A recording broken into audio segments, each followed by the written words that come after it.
The Pancasila. Pancasila itu Pancasila. Pancasila. Pancasila merujuk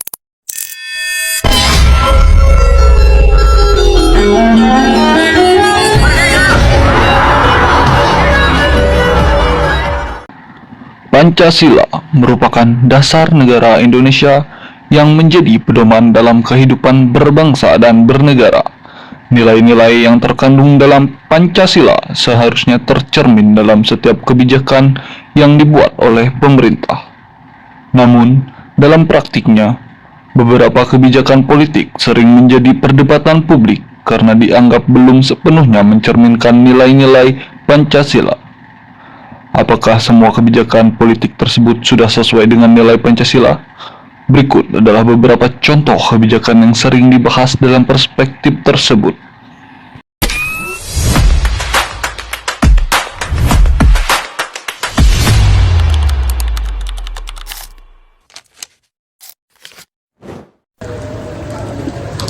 Hai, nama saya Laura. Di sini saya akan menjelaskan tentang kebijakan penggusuran pemukiman. Dalam proses pembangunan kota, pemerintah biasanya melakukan penataan wilayah yang terjadi penggusuran pemukiman warga. Hal ini termasuk ke dalam Pancasila sila kedua, yaitu kemanusiaan yang adil dan beradab, yang seharusnya menghargai hak dan martabat manusia atau masyarakat.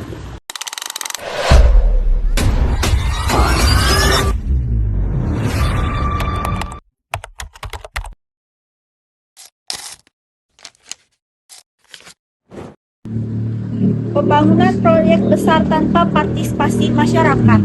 Dalam beberapa proyek pembangunan nasional, masyarakat lokal terkadang merasa kurang dilibatkan dalam proses pengambilan keputusan. Padahal dalam nilai Pancasila, khususnya sila keempat prinsip musyawarah dan partisipasi masyarakat, merupakan unsur penting dalam demokrasi. Oleh karena itu, keterlibatan masyarakat dalam proses pembangunan menjadi hal yang sangat penting.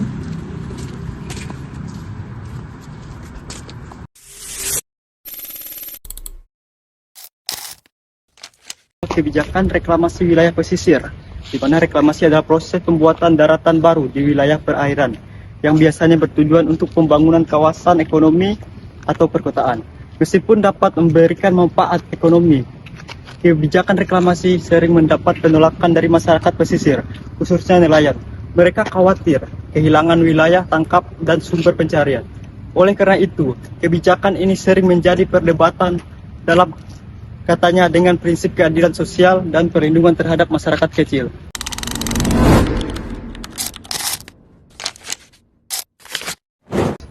Kebijakan selanjutnya yaitu kebijakan eksploitasi lingkungan tanpa perlindungan memadai. Yaitu pembangunan ekonomi memang penting bagi kemajuan suatu negara. Namun pembangunan yang tidak memperhatikan kelestarian lingkungan dapat menimbulkan dampak jangka panjang bagi masyarakat. Oleh karena itu, kebijakan pembangunan seharusnya mempertimbangkan keseimbangan antara pertumbuhan ekonomi, kesejahteraan masyarakat, dan keberlanjutan lingkungan.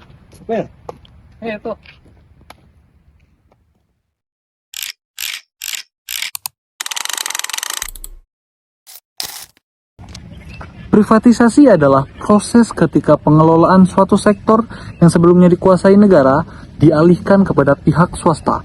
Jika dilakukan secara berlebihan pada sektor strategis seperti energi atau sumber daya alam, kebijakan ini sering menuai kritik karena dikhawatirkan dapat mengurangi kontrol negara terhadap sumber daya yang penting bagi kepentingan rakyat.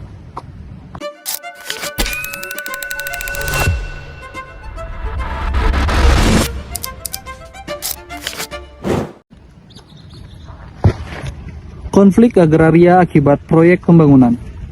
Konflik agraria sering terjadi ketika proyek pembangunan atau investasi bersinggungan dengan tanah milik masyarakat atau masyarakat adat. Masalah ini menjadi perhatian karena menyangkut hak kepemilikan tanah dan keadilan bagi masyarakat yang terdampak.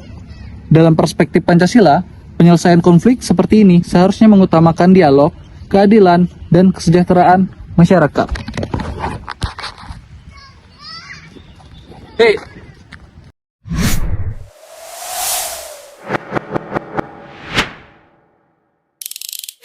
Meningkatnya kenaikan harga BBM di Indonesia tanpa adanya perlindungan dapat mengakibatkan beban bagi masyarakat tertentu.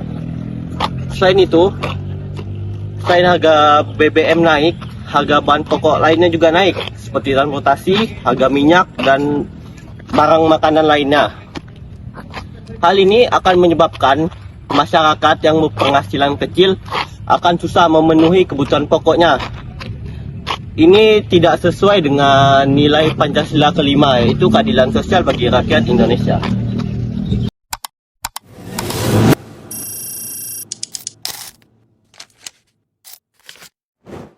Oke, selanjutnya di sini saya akan membahas tentang kebijakan penyimpangan pembangunan antar wilayah.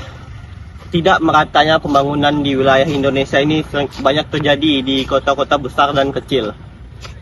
Pembangunan di kota terpencil biasanya sulit mendapatkan akses untuk pembangunan yang lebih maju. Sedangkan di kota-kota besar sudah mendapatkan fasilitas-fasilitas yang sudah maju. Di sini banyak perbedaan antara di kota besar dan di kota kecil. Di kota kecil saja, akses jalannya masih sangat sulit untuk dilalui. Hal ini berhubungan dengan nilai-nilai Pancasila kelima, yaitu keadilan sosial bagi rakyat Indonesia. Dikarenakan di Indonesia harus dibangun secara adil dan sesuai prosedur yang sudah ada.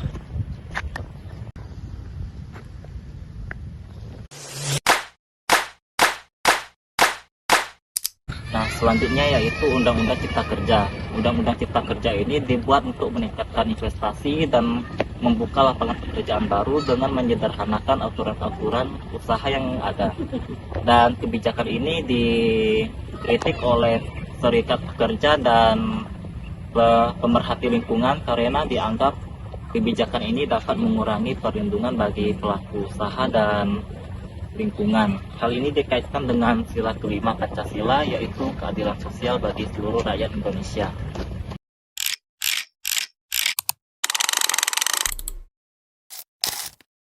Nah, selanjutnya yaitu pembatasan akses informasi publik. Pembatasan akses informasi ini penting untuk mewujudkan pemerintah yang transparan dan demokratis.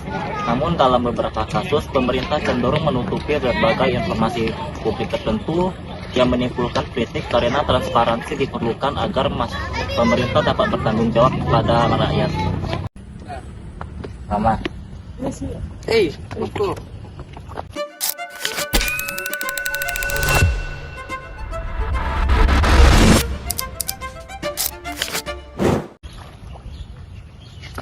Baik, Undang-Undang Informasi dan Transaksi Elektronik. Undang-Undang Informasi dan Transaksi Elektronik atau yang biasa kita kenal sebagai UU ITE itu dibuat untuk mengatur aktivitas masyarakat di ruang digital, termasuk perlindungan dari kejahatan cyber, pencemaran nama baik, dan informasi palsu. Namun dalam praktiknya, beberapa pasal dalam undang-undang ini sering menuai kritik karena dianggap dapat membatasi kebebasan di ruang publik.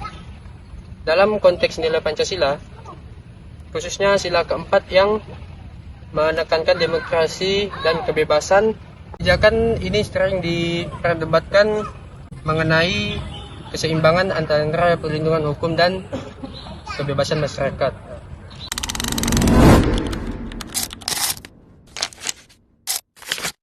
Eksploitasi sumber daya alam. Indonesia itu memiliki sumber daya alam yang sangat berlimpah, seperti tambang, hutan, dan sumber energi lainnya. Namun eksploitasi sumber daya alam yang berlebihan dapat menimbulkan kerusakan lingkungan dan konflik di sekitar masyarakat. Dalam perspektif Pancasila, pengelolaan sumber daya alam yang seharusnya dilakukan secara bijaksana dan digunakan sebesar-besarnya untuk kepentingan masyarakat dan kemakmuran rakyat sekitarnya.